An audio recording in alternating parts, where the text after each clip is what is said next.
here to discuss all things NRL, AFL and anything sports related. Please give a warm Aussie g'day to the footy fanatic and America's own Corey Jackson in Outside the Sheds. Greetings, salutations, and welcome to episode 80 of Outside the Sheds. I am still your host, your cruise director, your captain, your Shedadamus. I'm Corey Jackson. Welcome to the show, Shedheads. I've got to tell you something. Your Shedadamus was on a heater for a while, was he not? Picking 12 in a row? Picking 12 in a row until I followed Brody and Quint and took the Sharks. And that was the end of it. That was the end of the streak. 12 in a row. Longest streak we've had on this show. But a Masterclass, incredible performance by Melbourne broke the streak. And we stopped at 12. With that being said, Chatheads, welcome to the show. I am beyond excited. I'm pumped up. I don't know if I'm still a little bit mentally drunk from the Easter chocolate. I don't know if I'm still mentally drunk from Jackson Hastings breaching the NRL and coming back full throttle. I don't know what it is. But I will tell you the energy that I have that week after Easter, we're getting ready to go into Anzac round, which to me, again, you know, is probably my favorite round in the competition. I will be having my Anzac jerseys out representing the clubs this week. So, you know, it's just a special time, and I can't really stress that enough. I hope you guys got to spend some time with your families over Easter. You didn't eat too bad. Your Shedadamus was dry this entire last 6 weeks. No bourbon, no alcohol, nothing like that. No processed sugar, nothing. Still really good. I had a little bit of wine, had a little bit of sweets, as the macho man would say. But, you know, besides that, I've been pretty good. And I'm really trying to clean up the diet, getting back into that fighting shape that you love your Shedadamus in. But that being said, let's go on to this week, the 40-20. And as we go into these matches that we just had this last round, I've got to tell you something. We got to see two incredible matches. One of them I don't think any of us expected to end the round. The Sharks-Storm game lived up to all expectation. But wow, what a few... There were some unique ones in here. Let's start it off. Cowboys 18, Raiders 12. Another collapse by the Green Machine, and I have to say that the alarm bells, the sirens are going off. Ricky's boys are in trouble. I think that we've seen, and this is nothing against the player, Jack Whiten. Jack Whiten is not a captain. Jack Whiten is not the type of guy that for whatever reason people follow and will run through a wall from. And I'm going to say, for an example, look how the Tigers improved, even though we're far from talking about this match. Look how the Tigers improved with Jackson Hastings. A stabilizing force, somebody who can light into their you-know-what if the players need it, but the players lift. Jack Whiten is not that type of guy. Jack Whiten is a thoroughbred. He is a gun. He is a loose cannon, a loose card a little bit. And he's shown some, off-field indiscretions before in the past. But Josh Hodgson was a stabilizing force for that team. Okay? When they had that season when they went and took the Roosters on in the grand final, Josh Hodgson was that force. He was that special player. Some people were even saying that he was the best dummy half in the game besides Cameron Smith. And some people said he was better than Cameron Smith. But when things started to go sideways last year between Ricky and Hodgson, I don't think we still know what happened there. The team has gone downhill ever since. And there's just something not right. They get to a big lead at halftime again. The Cowboys not known as a team that are going to just make a gigantic push at, in the second half. They're not really known as a chasing type of team. And they ran them down, passed them, and beat them. So, I think the press conference after the match, when Ricky was really, a lot of people say Ricky's strength is that he defends his players. He may be different inside the sheds, but he defends his players to the media. He's got their back. He talks them up. He does all those good things that a player's coach does, right? But they say that's not happening. And Ricky outed some guys. He didn't out them by name fully, but he said there's going to be some major changes. And some major changes have kind of come down for this week's team. So, really going to be interesting to see what's going to go on with Canberra going forward. But great win for North Queensland. Again, Todd Payton's boys continue to lift. At times, I don't think even people expect them to. So it's going to be interesting what they do too. Rabbitohs 36, Bulldogs 16. Cookie. I remember a couple weeks ago, everyone was talking about Cookie. Cookie. Is Cookie not the same guy? Damien Cook. Is Cookie taking a step backwards? What's wrong with Damien Cook? Well, Damien Cook just proved over the last 2 weeks, Damien Cook is fine. And he got to punctuate that with his 3 tries this week to down the Dogs. Panthers 40, Broncos 12. Not much to say with that. Panthers continue to roll. Kevy's got some questions to answer. I know he's got a lot to ask too. But Panthers continue their juggernaut of a charge. Sea Eagles 26, Titans 18. I think what that one showed me was, again, Justin Holbrook is still trying to get Gold Coast, I don't know how do I say this, firing together, playing as one, living up to potential, besides David Fafita having a big run every now and then. But I think what it really shows me is how Manly is starting to win without Turbo. And I think if you remember, the last time Turbo went down, Manly couldn't find a hole to place their walnut if they were a squirrel. They just were lost, right? Not the case anymore. I'm saying we even had a Kieran Foran. Kieran Foran hasn't been hurt in a year and a half now. A guy that people thought his career was over has now gone back to Manly, got himself back into that culture, into that team, back into where, I'm going to say this right now, Kieran Foran should have never left Manly in the first place. And I will tell you this right now also. If Kieran Foran does not leave Manly, and possibly if Des doesn't leave Manly, Manly probably has at least what other premiership to their name. Now, let's cut ahead now, because that didn't happen, to this present day time. Kieran Foran, he may not be the flashiest guy. He may not be the guy that's on the highlights every week, but he's healthy, and he got a try this week. So Manly is starting to figure out their pace. Ruben Garrick playing well in the fullback position. Manly. Storm 34, Sharks 18. The match of the round. Going to the Storm. We're going to talk about this one here in a little bit, but I've got to tell you something. That was just a match. I'm saying that even the players are saying, Cameron Munster even said afterwards, he goes, that felt like a finals match. That didn't feel like just a regular, round 6, square off. He said that felt like finals stuff right there. And it felt like it to me, and I hope it felt like that to you as well.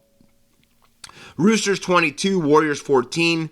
The 20-year celebration of the 2002 Roosters Club, the club that had the great Anthony Minicello, Freddie Fittler, just some of the greats of the game were there. They were all out in force. Even Fitzgibbon comes back from Cronulla and hangs out with the boys. Really good to see. Now, I will tell you, it almost seemed like the Roosters were hungover on the field, as well as their alumni, the 2002 club, because they really didn't wake up. And they did put away the Warriors, like I said, with that victory. But I don't think it was the victory a lot of people were expecting. And Reece Walsh, again, showing his excellence and brilliance with the kick. It was a good match. I just don't think it was the match any of us were expecting. But the Chooks win. Dragons 21, Knights 16. A lot of things coming out of this. Kalen Ponga probably played one of his best matches of the season. I know he's been hurt. but he actually showed like he wanted to be there. And I think that's so important. Kalyn Ponga is a freak of a player. He's a freak of a rugby league man.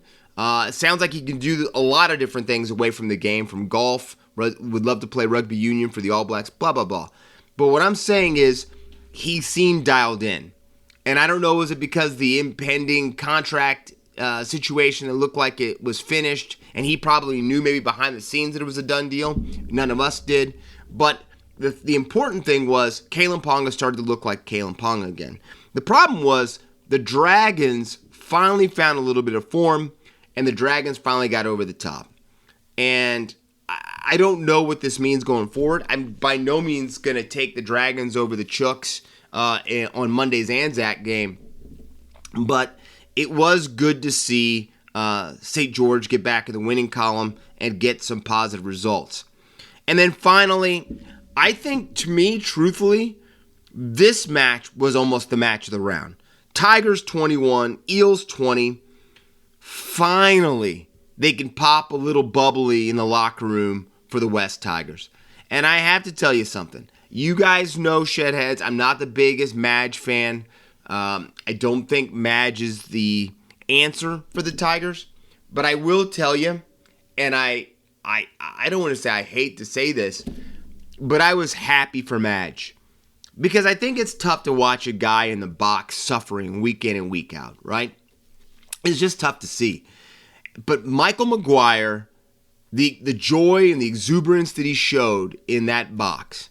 But then when the Eels tied it up and it looked like they would have done all that work playing one of their best matches and they could lose, right at the end of the game again, watching the misery on his face too. It was definitely theater. It was fun to watch. I just can't describe how happy I was for the West Tigers that they got over the top. And we're going to talk about this one in more detail as well. But really, a very enjoyable round. I actually caught myself just really in tune with two of those matches and locked in 100%. Now, as we go into a little bit more detail about this, I don't know where his future lies. I don't know if he's going to be in Melbourne, if he's going to be up at Redcliffe, or if he's going to be in the Hunter. I don't know where the man's going to be. But one thing I do know for sure is that Cameron Munster is a force, and he's a force that has been awakened again. And I will tell you, let's think about this for a second. Maybe some old school Jonathan Thurston 2015 season-ish. Have I seen a player take over a game and that the players on the field, like when they talked to the Sharks after the game, the players on the field just said Munster awakened and he was just on a different level. And he was. Cameron Munster put on a masterclass performance, something that I have not seen for a very, very long time, a player do. But his run where he threw two dummies, a goose step, might have been one of the runs that I'll remember for a very long time, because it will be in the highlight reels. It's going to be something that they're showing for a very, very long time. When Munster retires, it will be one of the runs that are shown on his loop of great moments. But he's a special athlete, and I've never been the hugest Melbourne Storm fan, but I've always enjoyed Cameron Munster, and I've always thought, what would Cameron Munster be like if he kind of just didn't let his incredible talent kind of ride over the work that he needed to put in as well, right? But if you look at him, he's lean, he's fit, he's running with aggression, he's running smart, he's kicking incredibly well. Benji Marshall, a few people have said fatherhood changes you. I wouldn't know. I don't have a little Shedadamas. But what I will tell you is that even he's said afterwards that he just wants to make his kid proud, right? That I just want to be a better man. I just want to do things right. And I know that I have a lot to give to the game. And I think that's all you need to hear as a coach. Now, the question is where this leads him. Does Cameron Munster take a pay cut and stay with the Storm? Did the performance that he just put in change the way that the Storm are going to try to get more money possibly for Cameron Munster? I don't know. But I don't know if there's a player that is that good that you can just let walk to another team that you might have to face later on down the track. I can't fathom that. I don't see that. And I think that would be very, very tough to do. But what an incredible game by Cameron Munster. Now, on the other side, I think you have to, if you're a Sharks fan, feel just as good about your club. Yeah, you would like to have won that match. But the thing is, sometimes you would rather lose the first meeting and beat that team in the playoffs, right? You would rather take the lumps on the chin, watch what their best performance is, watch what that team can actually do, and then come back and nip them in the playoffs. Toby Rudolph said that might be the case. He's like, I just got this sensation and feeling that we're going to be seeing this team later on down in the season. So I think the Sharks showed a lot. I think there's some question in the standpoint of what does Cronulla do if Dale Finucane doesn't go down with that head injury early in the match with that HIA? They played some incredible football after that, but we all know the importance of Dale Finucane to that team.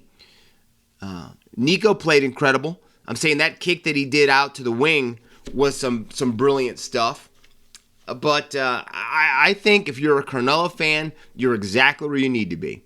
Because I think if you beat Melbourne then, everybody's going to be talking you up as that you're the premier favorites, right? That you're right up there with the Penrith Panthers. You're right there and about ready. You're the 2016 Sharkies all over again. And now with this loss, they can now sit back and they can go back to work. Fitzgibbon now can really light into them and get them to lift their game even to a higher level. And it's tough to coach guys up after they hit an incredible performance and beat a gigantic club. And the Storm are a gigantic club.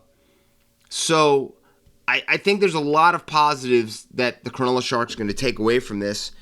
And I think this could be truthfully a preview to some of the stuff we're going to see in the finals. So incredible match. Like I said, match of the round going into it.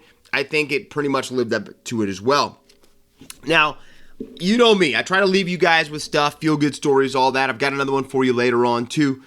But my thing that I really want to address right now, and I really want to talk about, is Jackson Hastings.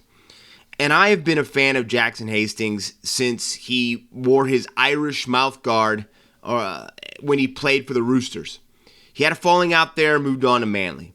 Had a problem with DCE, moved on from there. And then he went to Blacktown. It just did not look good for Jackson Hastings. And if you listen to Jackson Hastings talk, he says that he had a lot of demons that he had to face. And I think, like I tell my friends when I'm not on this podcast, yes, Shedheads, I'm other places besides this podcast, outside the sheds.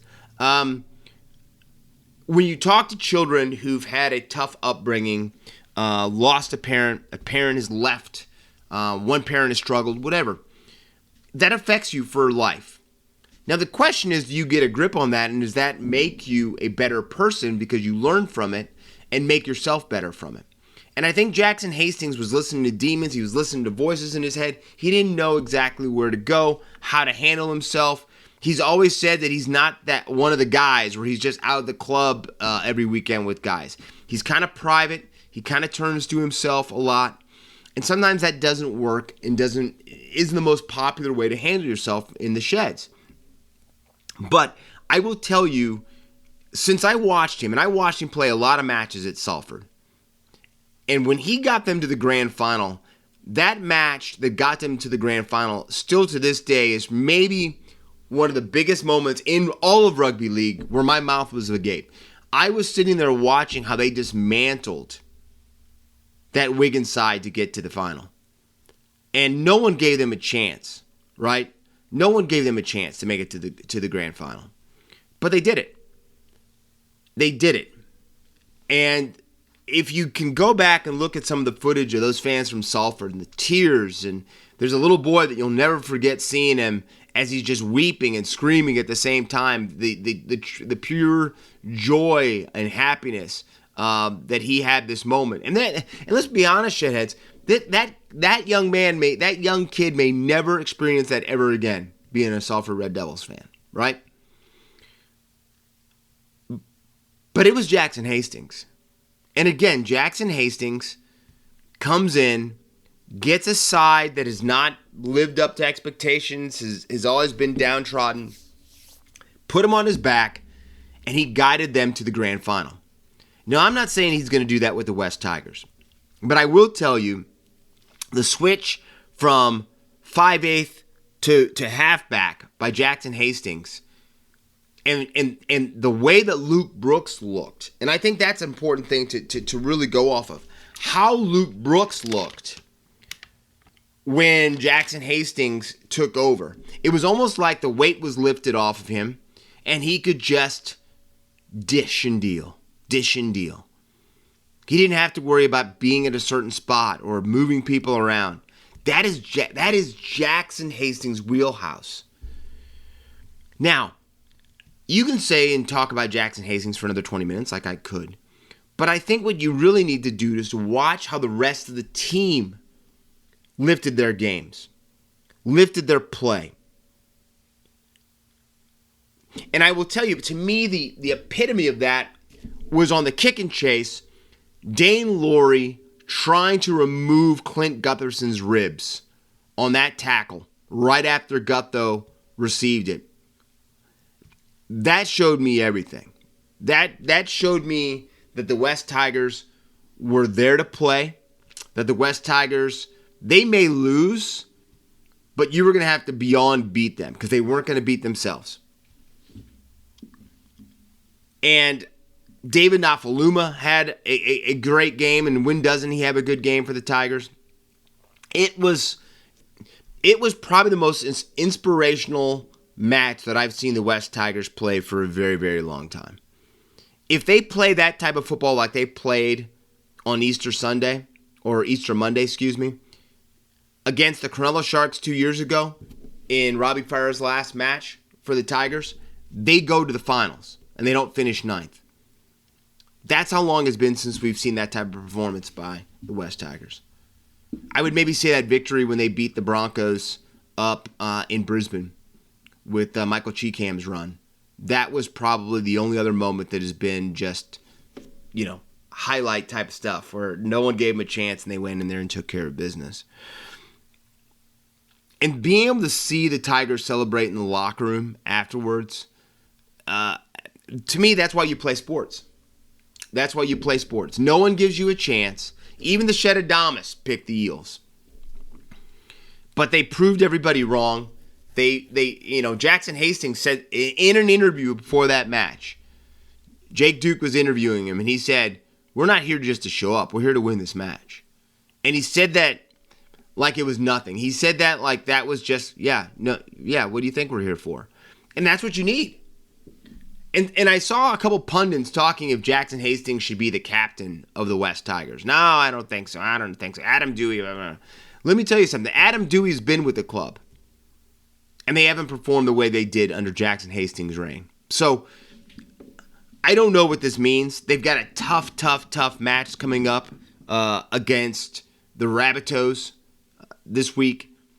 But I will tell you, they will be in this match. And I will tell you, they will be close to winning this match if they don't. And when we get into my picks, we'll see if I take them or not. Well, I know you guys are going to be happy to hear this, but months after speculation, Kalen Ponga has decided to hold for effect, stay with the Newcastle Knights. That's right. After word came out on, I think that was during the match. That was on Easter Sunday when word came out that Newcastle was pulling their contract offer, and all the pundits, all the reporters, all the media was up in arms like, what does this mean? What does this mean? What does this mean? I don't know if it meant to Kalen Ponga's camp, let's get this done because we're done. We're tired of messing with this. I don't know if that's what it really was. But I will tell you, the effect it had was that. That's what the effect was because Kalen Ponga inked a 5-year, $5 million and probably some change, probably incentives. I don't know fully. I'm not his agent. I'm not his lawyer. But I will tell you, he is staying with Newcastle for the next 5. Now, what does this mean now for Clint Eastwood and the boys up in Redcliffe. That's right. The Dolphins, the Flippers of the North. What does that mean? And I don't think any of us know. I think there's not a lot of players left on the table. I think that means that, do you now go all in and try to get Cameron Munster and probably overpay for him? I really don't know. But there's a lot of talk that they are going to probably go after a guy to break his contract to come in. And a lot of people are circling Reece Walsh. Because Reece Walsh, young father, Reece Walsh, young bride, significant other. Reece Walsh, got a young family. And when the Warriors go back to New Zealand, does he really want to uproot his family and take them to New Zealand? Or would he really rather stay up in Brisbane, up in Queensland? So I think that is the one that a lot of people are looking at and circling, is if that is where Clint Eastwood goes to next. It will be a very... it's going to be something to keep an eye on. It's going to be something that I think we haven't seen all the dominoes fall yet. But I would never bet against Wayne Bennett to try to pull off a master coup. That's all I'm saying there. Well, we don't want to get negative here, but a team that is in a desperate need for a victory is taking on another team that is in need for a desperate victory. And that is, we've got the big Bulldogs versus Broncos tussle this week. We've got a problem. NASA, we've got a problem. Because 4 players for the Dogs are now in COVID protocol. All right. We know that's the way of the world sometimes, a little bit. And they're all pinning this possibly to a dinner that the club had. Okay, whatever. But the problem for the Canterbury Bulldogs is that they have 8 players already out with injury. So that brings the total to 12 players that are not able to take the field against the Broncos. A Broncos team that is going to welcome back the great Gamble in the halves. So I don't know what to tell you. I don't know what the future holds. I just know, again, if you're a Canterbury Bulldogs fan, you have to think that you have no luck whatsoever, and you might not, because their backs will be against the wall again, and it'll be interesting to see. I saw Gus Gould doing his podcast, and Gus looked tired. Gus looked like what next? But Gus is Gus, and he'll somehow find a way to handle it and try to get the Bulldogs forward. I just know I'm happy I'm not having to do it. Now, a while ago, Shedheads, you remember I reported on a story that ex-North Queensland Cowboy Maire Martin was starting a slow comeback, that he had gotten doctors to okay him taking contact in rugby league because he had to retire early after 50 or 55 games with a slow brain bleed. It looked like it healed up. He was feeling fine. He played some incredible footy in New Zealand. And next thing you know, you hear that he signed a developmental deal, contract, whatever you want to say, with the Brisbane Broncos to come over and just to play with the club. Let's see what you got, Team Marie. Let's see what you've got. Well, I can't stress to you enough about how much of a feel-good story this is. Because I don't care if you're a Broncos fan or not. I don't care if you're a New Zealand fan or not. If you're a good person and you're a fan of people coming back from horrible circumstances, this is your story. Because Maire Martin is going to play at fullback for the Brisbane Broncos this weekend as they take on the Bulldogs. Due to the fact that Tessie New is injured, that he won't be playing for a while now, I can't tell you how much I am excited, how nervous I kind of am too, because we know that this is a violent game. It's a dangerous game.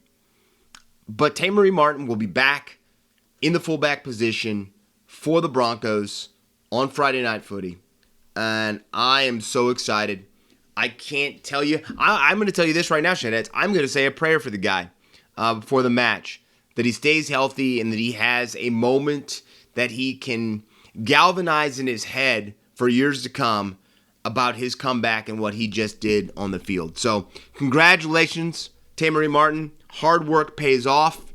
I know a lot of us, no, what am I saying? I know, not me. I know some of you shitheads, hard work is not something that is in your, how should I say, vocabulary, let alone in your back, let alone in your knees. Either way, when you see a guy who puts that in and he gets the rewards for the hard work, I'm a big fan and I'm very, very happy. All right, let's go into these round 7 picks. Anzac round. We're starting off tonight, Thursday night, Sea Eagles versus the Sharks. And I hadn't picked this one. I picked everything else because I was going back and forth. But I am going to go with the Sea Eagles over the Sharks. And the reason I'm doing that is because I think that loss of Dale Finucane is going to be a big, big key factor. Nico Hines is going to get handed the captaincy for tonight's game. But I just think that Finucane's loss and how well Manly's playing spells trouble for the Sharkies. So I'm taking Manly in that match. Friday night, Bulldogs versus the Broncos. And again, the same match that I was talking to you about Tamery Martin being back. I'm going Broncos all the way on that. Saturday, Titans versus the Cowboys. This one was a really tough one. Holbrook against Peyton. A battle in Queensland. But I'm going to go with the Cows. I think that somehow North Queensland finds a way to win these games. And they take it personal. Todd Payton talks to them about how important it is to beat all the other clubs in Queensland. So I'm going with the Cowboys. Rabbitohs versus the Tigers. I was hinting about this. I was hinting in the fact where Shedheads, I was like, I bet you don't know where I'm going with this one. But I'm going to tell you right now. I've got the Tigers beating the Rabbitohs. I've got Maguire getting over on his old club. And I have Jackson Hastings again leading the Tigers to a victory. Eels versus the Knights. I think the hangover from the Easter Sunday loss, I think that hangover continues. And I've got, with that new contract, Kalen Ponga and the Knights defeating the Eels. Sunday, Raiders versus the Panthers. The Penny Panthers. How would you think I wouldn't pick the Penny Panthers to ride over the top of Canberra? So we got the Panthers. Monday, the big match. The match going on at the SCG. The one that everyone points to when we talk about Anzac round. Roosters versus the Dragons. And as you can guess, I'm taking the Chooks over the Dragons. So, let's see. We are 14 for our last 16 for our NRL picks. Let's keep that streak going, folks. Let's keep it going, shitheads. Now, as we go into On the Mark, so much happened in the world of the AFL. The CEO steps down, we talked about, or is resigning, retiring. A lot of things taking place on the field. We know this. We're missing Dusty. Still hasn't come back yet. But the games this week were pretty outstanding. There was a couple of them that were just Masterclass. You know I love Masterclass performances. And it started off Lions 98, Broncos 91. The Pies showed some pluck, but in the end, the Lions were just too much. Bulldogs 139. Roos 71. The Doggies demolishing the Roos. I've got to tell you something. Roos fans, I don't know what to tell you guys. You guys are still there supporting your club, but it's got to be tough. It's got to be tough. Swans 121, Eagles 58. The Swans embarrass a undermanned Eagles side. A side that, again, just seems to get no luck whatsoever. Saints 87, Suns 61. St. Kilda I think, again, are starting to wake up and are about ready to put that push on to get into that 8, to solidify themselves in that side and in those top 8. Crows 101, Tigers 82s. Huge match. Crows do win. Tex throws Kachi around a little bit. Kachi strikes out with his foot. Little bit of drama in this match. But losing their captain, I think, is the big thing coming out of that tussle. Demons 120, Giants 53. The D's just seem to get stronger. I would hate to see anybody getting in their way, and they've got the Tigers this week. Blues 94, Power 91. I might say this might have been the match of the round, as the Blues hold on after being up by 50 points.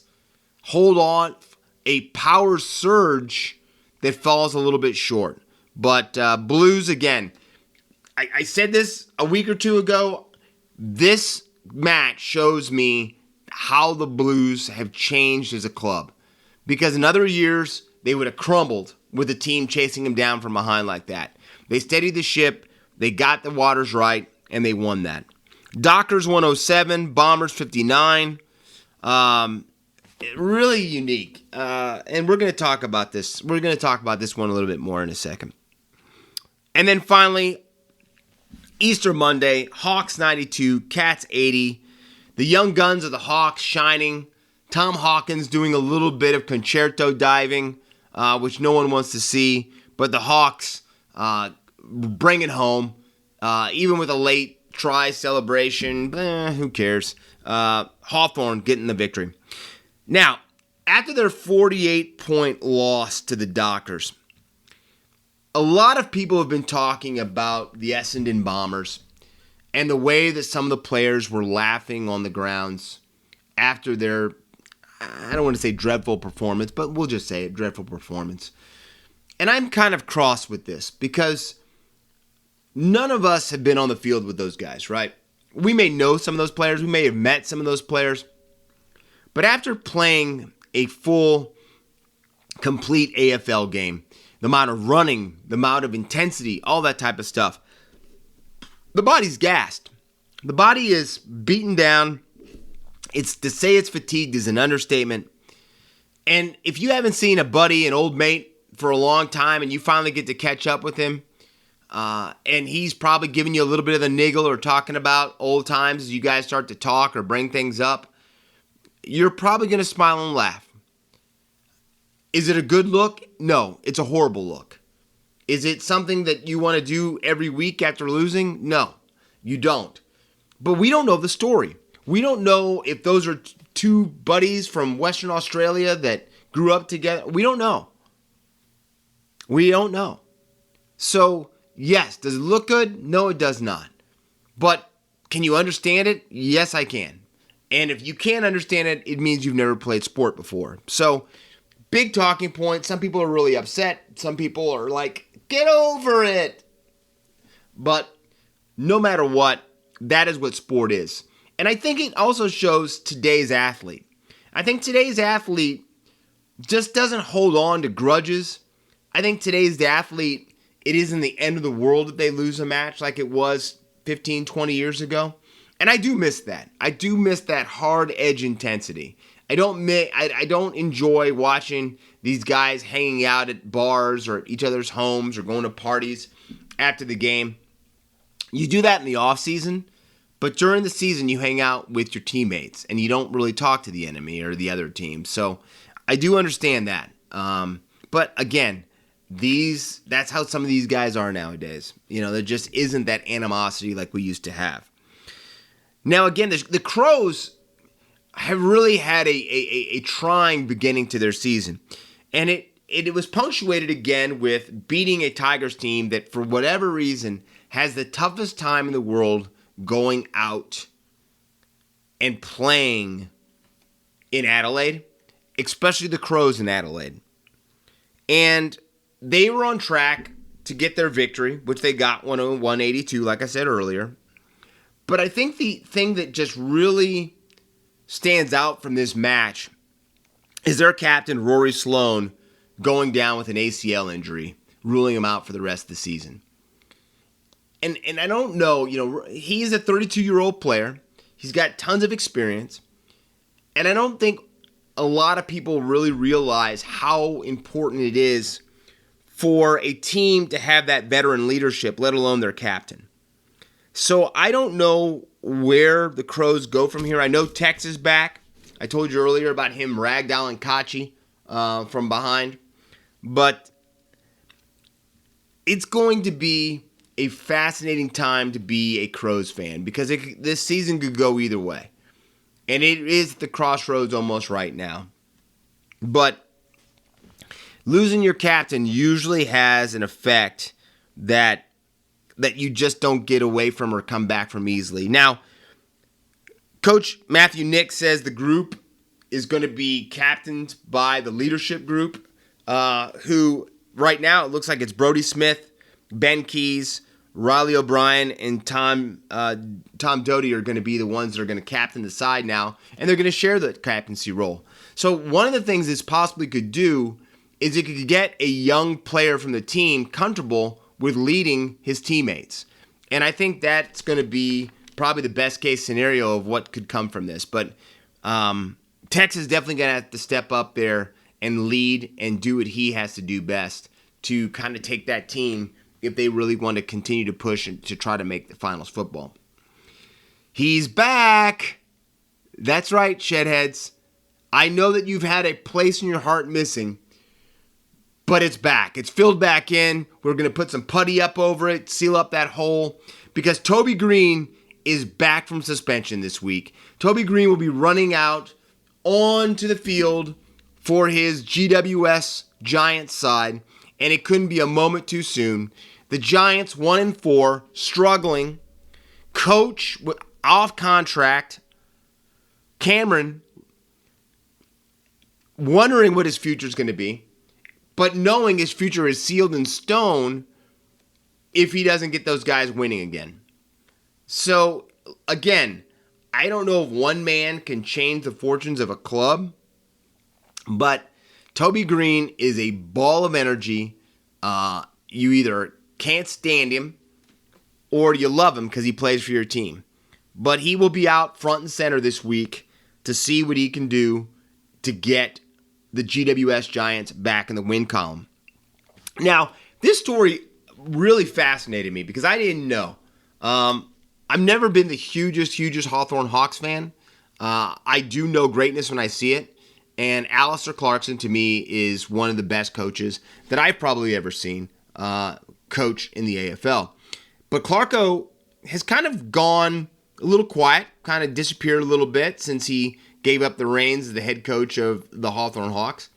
But he has reappeared, and we have now found out in detail what he's been doing.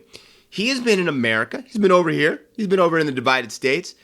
And he has been meeting, first off, spending 3 months, they're stating, with the Golden State Warriors, becoming, they're saying, pretty darn good friends with Coach Steve Kerr, but learning about franchises, how they run, how a good franchise runs properly, what they need to be successful.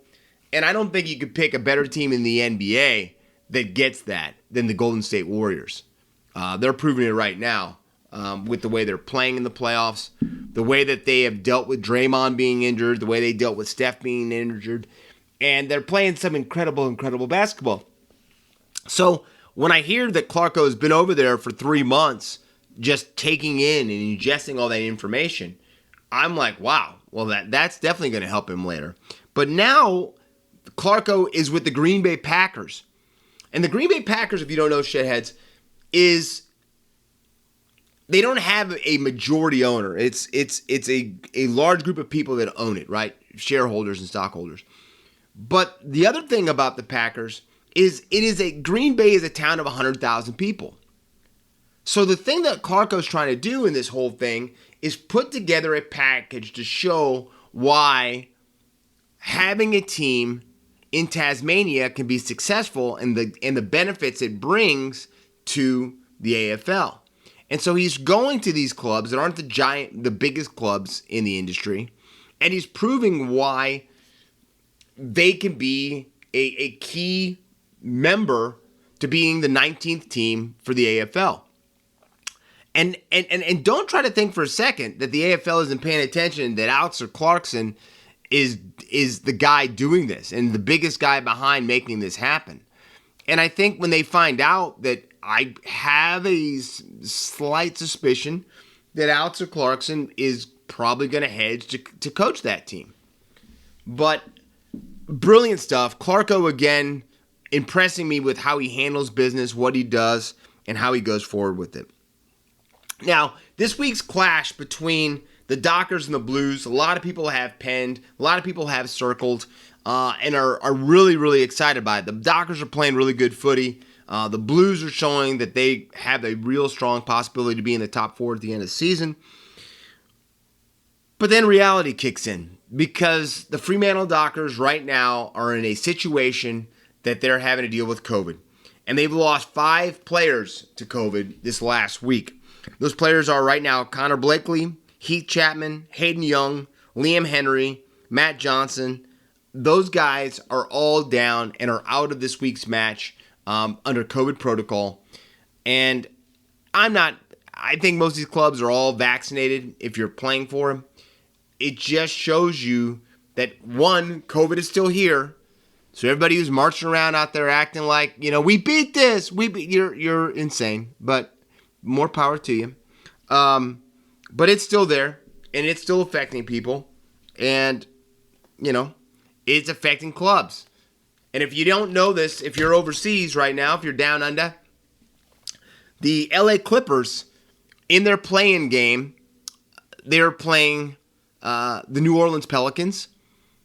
And their best player didn't get to play in that game, winner take all, because he came down with COVID.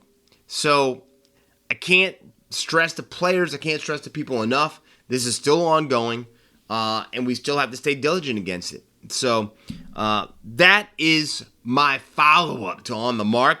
Let's get into some picks coming up for this new round. We start off Friday night, Anzac round, Saints versus the Giants. I've got the Saints in that one. Crows versus the Bulldogs. I'm going to take the Doggies. Saturday, Eagles versus the Power. I'm taking Port Adelaide to get off the snide and get their first victory of the season over that hapless Eagles team. Blues versus the Dockers.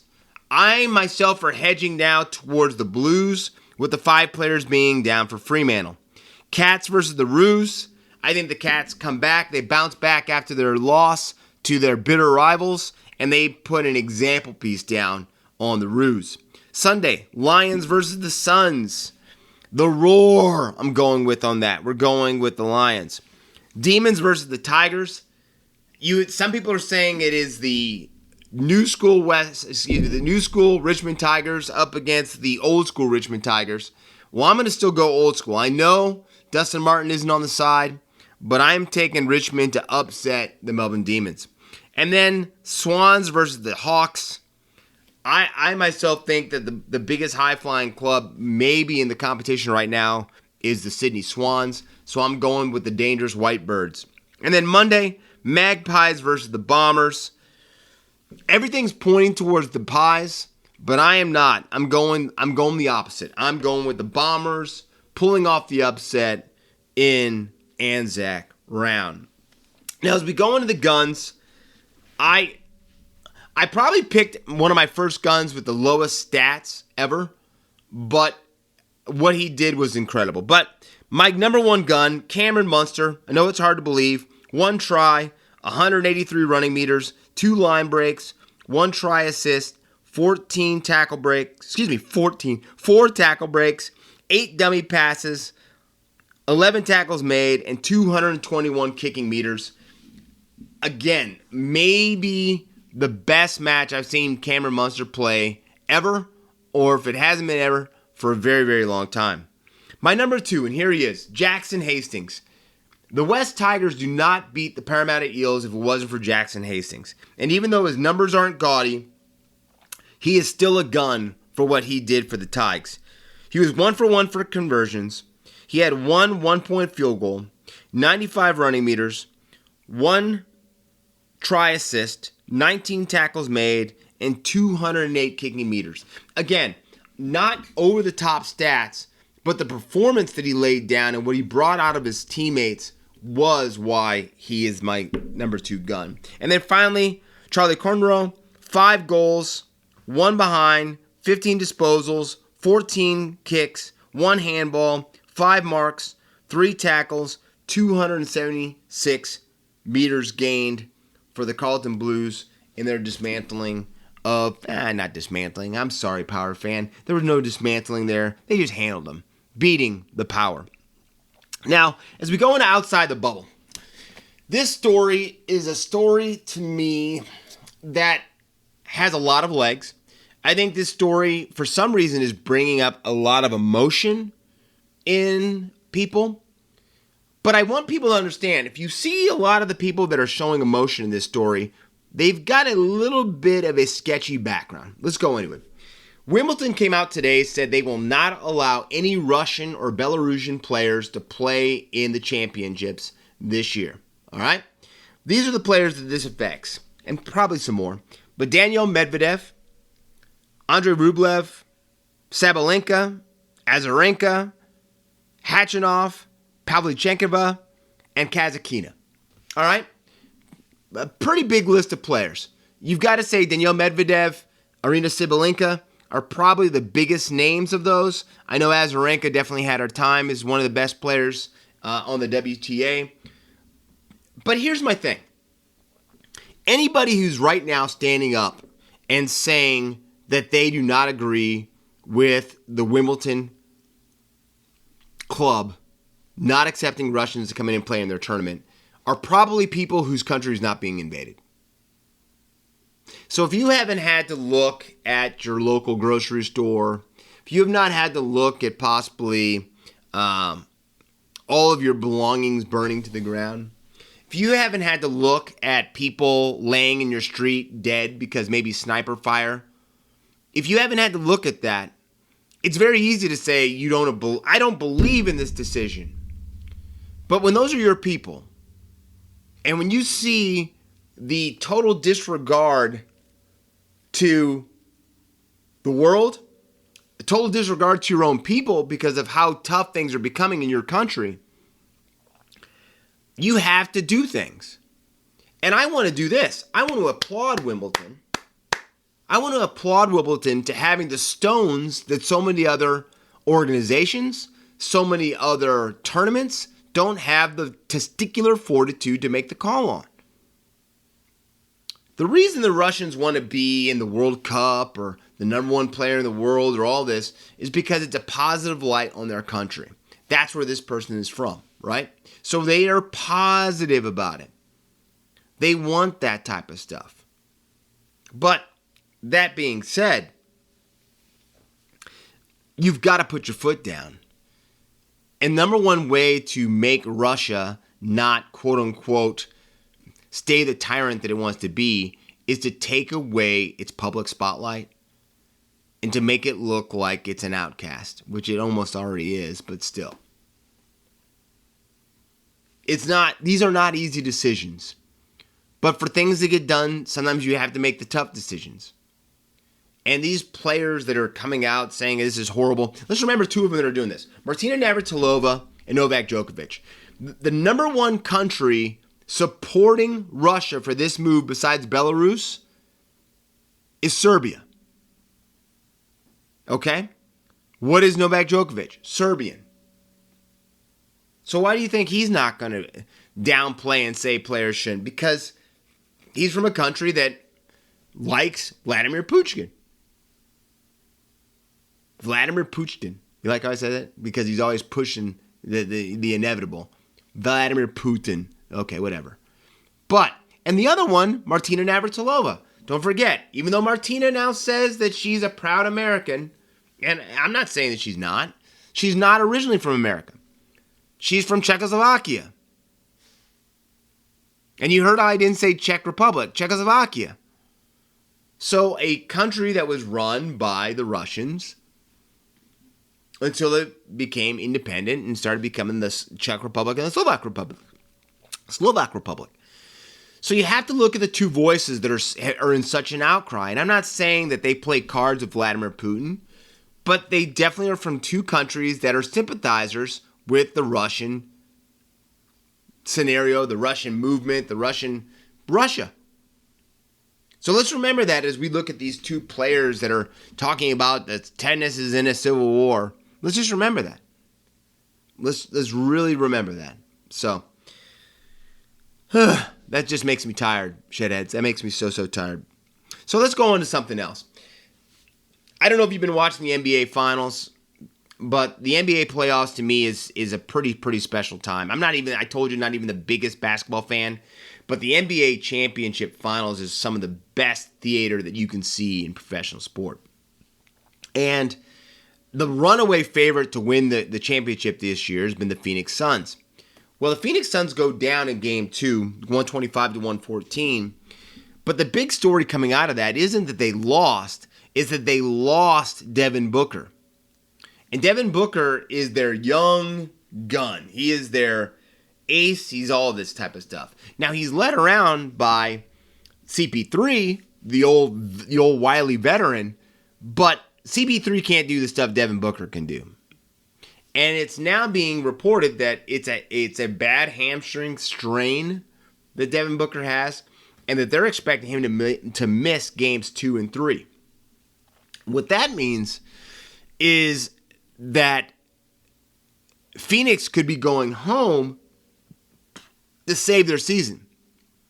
Because if New Orleans goes home and holds home court and win both games, the Suns will have to find a way to dig themselves out and then go back, to New Orleans and to get a victory. It is going to be tough. It's going to be so tough. They need Devin Booker. And Charles Barkley even said last night, if they don't have Devin Booker, they're not winning the championship. So, very fluid situation going on with the Phoenix Suns and their possible, loss of a player that could possibly bring them the championship. Now, as we talk about the NBA Finals, I also want to talk to you about the Golden State Warriors. To me, the most exciting team in the NBA. To me, the team that will show you that passing is a way to beat anybody. But the Dubs have a line now called the Death Lineup. And I know you guys are thinking right now, as the Ear Shedadamas says, that's the coolest lineup I've ever heard my entire life. And it's true. You're right, Shedheads. And this lineup consists of the obvious. Klay Thompson, Draymond Green, Steph Curry, and Jordan Poole? Wait. And Jordan Poole? Jordan Poole, Michigan player, has come in and is so ready for the limelight, so ready for the spotlight. He scored 59 in his playoff debut. The only other player that's done that is Wilt the Stilt Chamberlain. Okay? So let's keep that in mind when we talk about a plateau of where you're ranked. That only Wilt did what you did. That right there is almost unfathomable. But he has changed his game so much. I'm saying the confidence in his passing, when to take shots. He's not looking to pass at times, even though he will make an incredible pass. But he's comfortable in his own skill level to pull things off. He's comfortable in the way that he plays to pull things off. So I don't know if you've seen them yet. I think they play tomorrow night, the Death Line. But the Dubs are back. And they are back and looking more dangerous than ever. And I'll tell you something. This is the best case scenario for Golden State. To either get, quote unquote, the Suns ejected out of the playoffs because them losing to NOLA, or even getting dragged deep into a playoff series to just get a little bit more bruising and beating down on the arms and legs and everything before you go forward. And that's why they say so much that playoffs is a war of attrition. Who's going to be healthiest at the end? And I've got to tell you, Golden State's looking good. Now, we knock on wood because we know every team is one injury away from being an also-ran, right? But I don't see that happening. I see Golden State getting more and more dangerous. And I picked them to go deep in the playoffs, and I think they have a really good chance of winning this thing. I really, really do. So, well, that does it, Shedheads. I just dropped too much knowledge on you. We just talked dubs. We talked Russians banned. We've talked about the two things we're here for, NRL, AFL. I hope, again, you guys had an incredible Easter holiday, that you got to spend time with your families, that you ate so much chocolate, you're ready and done with chocolate, and you're ready to get healthy again with me. Come get on board with the Shedadamas again. Let me help you. Okay? Corey's coaching. No, we're not doing that. We're not doing that. But until next week, Shedheads, be safe out there. It's such a crazy world, such a crazy place right now. Stay out of trouble. Don't get caught. This has been Outside the Sheds, and you know who I am. I'm Corey Jackson. Until next week, see ya! And that was another fantastic episode of Outside the Sheds with Corey Jackson, talking all things NRL, AFL, and all things sports. So please remember to smash the subscribe button and share this with your family and friends and show them what Australian sport is all about.